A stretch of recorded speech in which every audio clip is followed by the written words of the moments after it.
In January of 2024, a research team from Binghamton University arrived on Easter Island carrying something no archaeologist had ever brought to the island's main quarry before: a fleet of drones, high-resolution cameras, and machine learning-based photogrammetry software capable of stitching together thousands of overlapping aerial photographs into a single, extraordinarily detailed three-dimensional model of the entire site.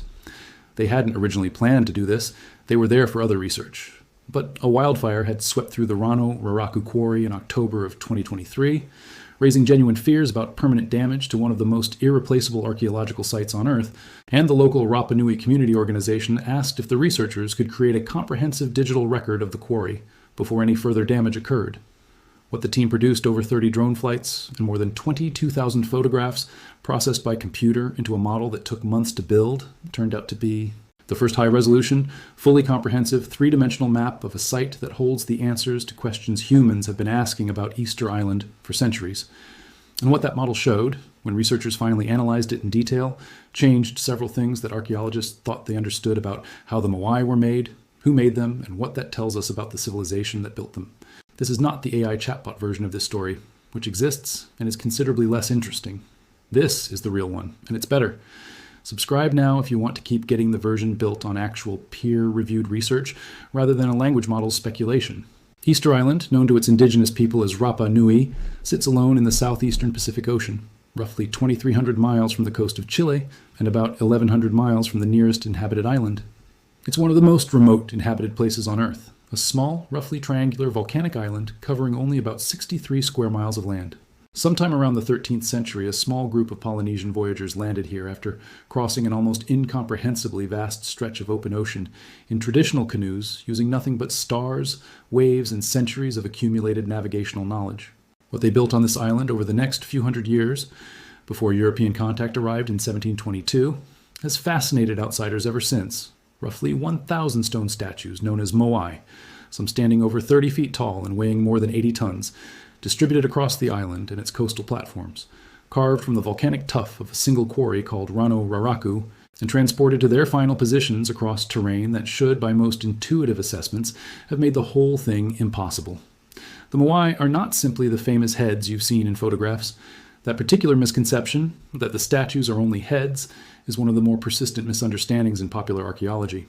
The statues have full bodies, buried beneath the surface over centuries of sediment accumulation, with detailed carvings on their backs, including rings, chevrons, and other symbolic patterns, their faces and upper bodies extending above ground, while their torsos remain concealed.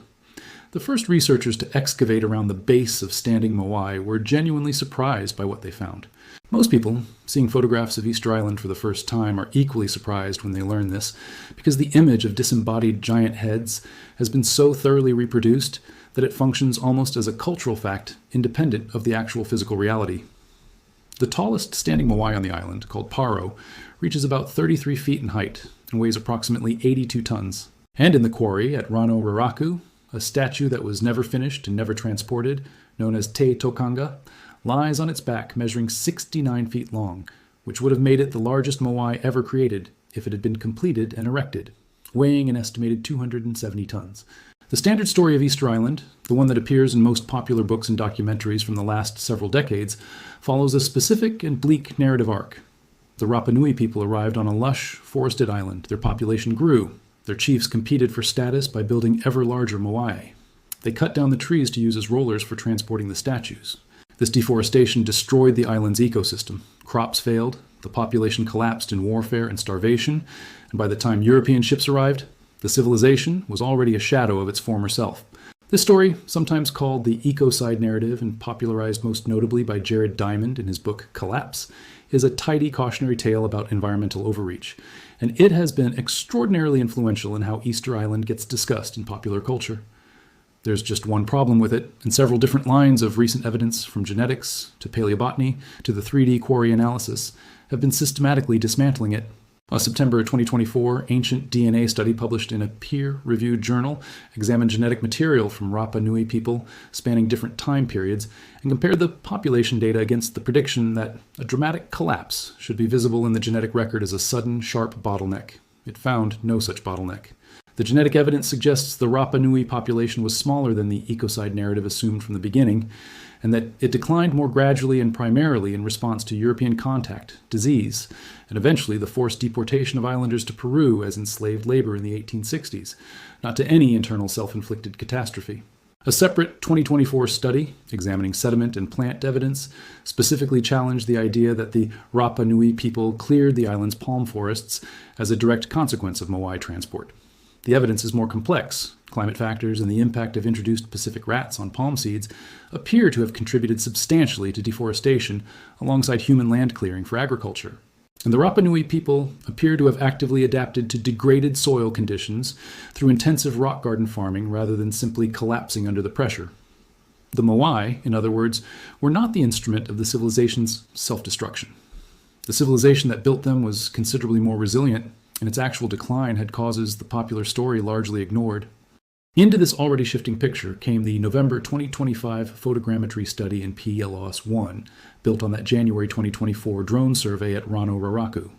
The three-dimensional model produced from more than 11,000 processed UAV images captured 426 Moai in various stages of completion within the quarry itself, 341 trenches cut into the bedrock to outline blocks for carving, 133 voids where statues had already been successfully removed, and 5 stone bollards that functioned as anchor points for lowering heavy Moai down the quarry slopes.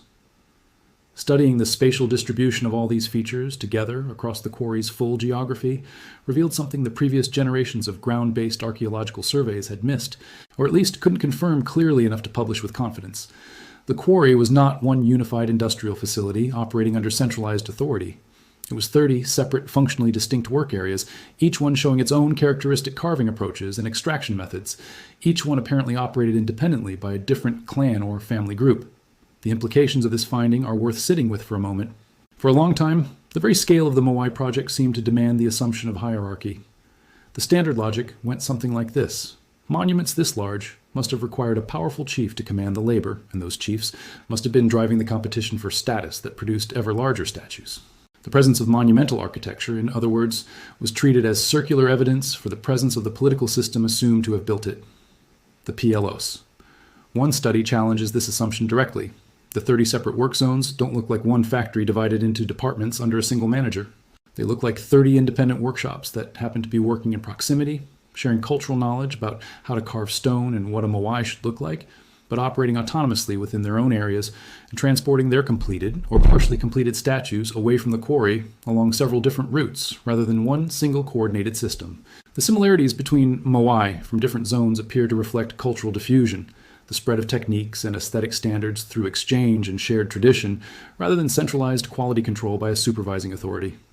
The team also found that the full production sequence for each statue, from the first cut into bedrock all the way through to final finishing details, stayed within individual zones rather than moving statues between areas for different stages of production, which is exactly what you'd expect if each zone was operated by an independent group rather than as part of an assembly line. Crucially, some of the statues in the quarry far exceed any practical transport capacity, suggesting that different groups had different levels of ambition or different assessments of what was achievable, without anyone apparently in a position to impose a size limit from above. The second major peer, reviewed finding from 2025, addressed the question that has genuinely puzzled researchers the most, not who made the Moai, but how they moved them. The transport question has generated some of the most colorful and impractical theories in all of popular archaeology, including various proposals involving log rollers, rocking sled systems, large labor teams dragging horizontal statues across the landscape, and, in the more exotic corners of the internet, extraterrestrial assistance. The log roller theory in particular was long treated as the default explanation in popular retellings, and it had a logical connection to the deforestation narrative. If you need lots of wooden rollers to transport hundreds of heavy statues, and you don't have enough trees afterward, you have your explanation for why the forests disappeared. The problem is that this is a theory built on an assumed mechanism for which the physical evidence on the island was always ambiguous. The October 2025 paper in the Journal of Archaeological Science, led by Carl Lipo of Binghamton University and Terry Hunt of the University of Arizona, presented what the authors describe as the strongest evidence yet for a completely different transport method, one that Rapa Nui oral tradition had always maintained was the true one. The statues walked, not literally walked on their own, obviously. What the walking hypothesis proposes is that the Moai were transported in an upright position, balanced on their curved bases and controlled by teams using ropes attached to the statue's upper body. rocking the statue from side to side in a zigzag motion down prepared roads in a way that moves it forward in a controlled, efficient manner, similar in basic principle to the way a person can move a heavy refrigerator across a floor by alternately tilting and sliding it rather than lifting it.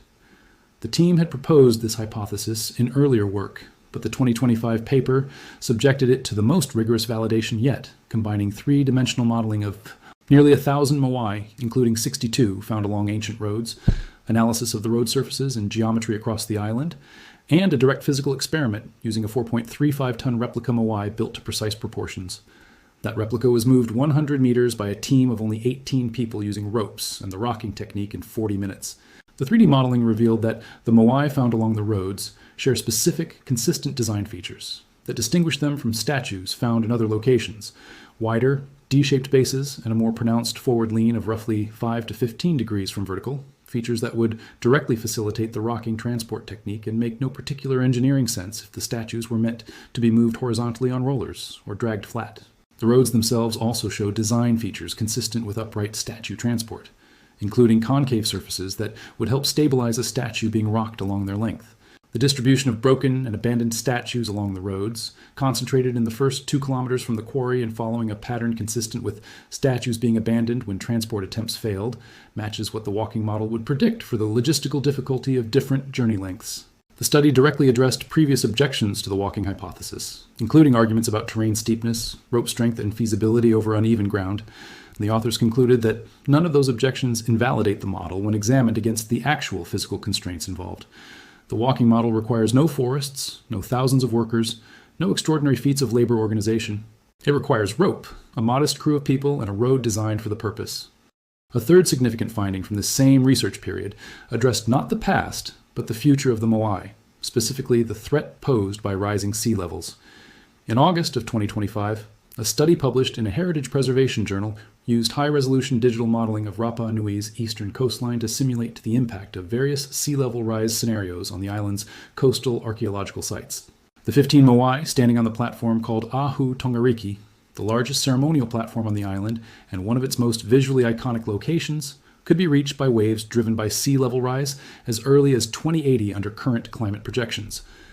50 additional cultural heritage sites on the island face flooding risks over the same time frame. The lead author, Noah Paua, who is himself from Rapa Nui and is a doctoral student at the University of Hawaii, was blunt in describing the threat. Sea level rise is real. It's not a distant concern. The 2025 finding adds a specific and urgent dimension to the story of Easter Island that the statues themselves obviously can't communicate. These objects survived the collapse of the civilization that built them, survived European contact, survived the warfare of the toppling period when rival clans pulled each other's Moai down, survived a 1960 tsunami generated by the largest earthquake ever recorded, and survived more than a century of tourism. The timeline for ocean flooding, now visible on modeling screens and research labs, is the first genuinely irreversible threat these particular sites have faced. There's also one more discovery from this period worth including, smaller in scientific scope but remarkable in its own right. The crater lake at Rano Raraku, the same crater that contains the main quarry, had been steadily shrinking for years as regional drought reduced rainfall and lowered the water table. In recent excavations, as the lake bed became exposed, researchers found a previously unknown Moai lying in the lake sediment, a statue small enough that it had remained completely hidden by the tall reeds growing in the shallower sections of the lake for as long as anyone had records of the site. Salvador Atanhito, vice president of the indigenous organization that manages the island's national park, noted that even the community's own oral traditions didn't record the existence of this particular statue. When there's one Moai in the lake, there may well be more, and ground-penetrating radar surveys of the lake sediment may eventually confirm whether that's the case. So, what does all of this, taken together, actually rewrite about Easter Island? The answer is several things simultaneously, and they all point in the same direction. The civilization that built the Moai was not a despotic hierarchy, driving a terrified population to exhaustion in service of a chief's ego. It was a collection of autonomous family groups operating their own workshops, sharing cultural and technical knowledge through horizontal networks rather than top-down command structures, producing monuments through voluntary coordinated effort rather than forced labor organized from above. The transport of those monuments did not require the destruction of the island's forests, because the walking method requires rope, not rollers, and the physical evidence for the walking method has now been confirmed through independent 3D modeling and direct physical experiment by a peer-reviewed team. The population did not collapse in a self-inflicted ecocide before European contact, but declined primarily in response to European disease and the deliberate disruption brought by colonial contact, including the kidnapping of islanders into slavery. And the site where all of this began, the quarry at Rano, has now been mapped in enough detail to support specific testable hypotheses about how production was organized, rather than relying on assumption and inference. What's genuinely significant about the role of digital technology and computational modeling in all of this isn't that an AI chatbot was given the question and told to speculate about astronomical alignments, which is what the version of this story built purely on a large language model's outputs involves. It's that photogrammetry software stitching together 22,000 drone photographs into a navigable three-dimensional model enabled a research team to see spatial patterns across the entire quarry simultaneously that would have been effectively invisible to ground-based researchers examining individual statues one at a time. The 3D Moai modeling that confirmed the walking hypothesis' physical predictions allowed researchers to identify design features consistent across nearly 1,000 statues along the road network in a way that manual measurement of that many objects would have made prohibitively slow. The digital twin of Rapa Nui's coastline used to model sea level rise scenarios gave researchers the ability to simulate the impacts of conditions that won't arrive for decades before the need for emergency preservation becomes undeniable and irreversible. These are tools in service of carefully designed, peer-reviewed, falsifiable scientific studies. That's the distinction that makes the findings trustworthy and actionable, rather than just impressive sounding. Easter Island has been generating more myths than knowledge for much of the time the outside world has known it existed. The ecocide narrative was compelling and morally useful, but it appears to have been substantially wrong in ways that were only confirmable once the right combination of ancient DNA analysis, sediment core data, photogrammetric spatial modeling, and physical experimentation was brought to bear on specific, testable questions. The actual story that's emerging from that combination of methods is more interesting than the cautionary tale it's replacing, because it involves a real, sophisticated, genuinely decentralized civilization solving an extraordinarily difficult engineering problem using physics, coordination, and shared cultural knowledge without a supreme authority directing it from above, and doing so on one of the most isolated patches of land on Earth. The civilization that built these things was not a warning about human excess. It was a demonstration of human ingenuity operating under genuine constraints.